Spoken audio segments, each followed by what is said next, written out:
All right, looking good, Jonathan. Hey. How are you? Good.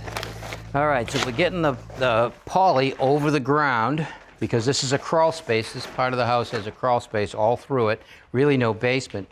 But the reason we're covering this floor with the poly, if you look at the dirt below, you can see how wet it is. It's actually damp. But we have to think about later on when we're ready to air condition the house, we have to think about the warm air that's swollen with moisture getting into the cold part of the house, because warm always wants to rush to cold. All right, so now this glass of water, the water represents the interior air of the house, and the glass represents the outside part of the building. The water temperature is the same temperature as the air outside and inside because you don't have air conditioning. All right, so now when you put air conditioning in the building, you're chilling the air. So now this ice water represents the air-conditioned air inside the building. Okay? So now the warm air that's swollen with moisture tries to come into the cold space and it condenses on the outside of the building. All right? So we've installed a vapor barrier on the floor that stops the moisture from coming up. We need to put a vapor barrier as far out as we can. The vapor barrier needs to be on the outside of the wall, and the same thing in the attic. By stopping that moisture when the air conditioning's on, you're not going to have to worry about mold or mildew collecting on the outside of the wall.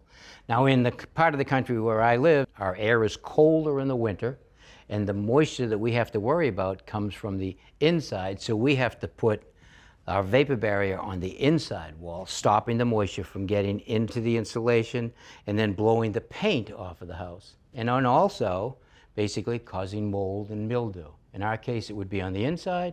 In your case, it would be on the outside. Okay. Is the same thing true on insulation? I see sometimes the paper goes on the outside and sometimes it goes on the inside.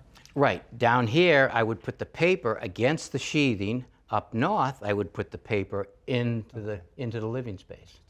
All right? So that's how you keep a house from getting mold. Thanks, Tom. All right. So we're going to put this over all of the dirt, and we're going to tape it at the seams.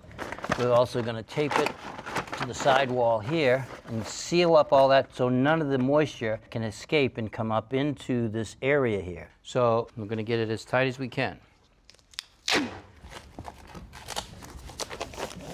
Get that on there? Yep.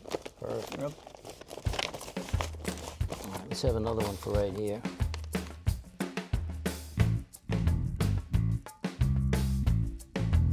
Here's the next piece, Tom. Perfect.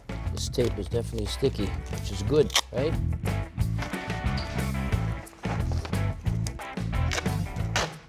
All right, so that's looking good. You ready for another piece? Yeah. All right. Thanks for watching. This Old House has got a video for just about every home improvement project, so be sure to check out the others. And if you like what you see, click on the subscribe button to make sure that you get our newest videos right in your feed.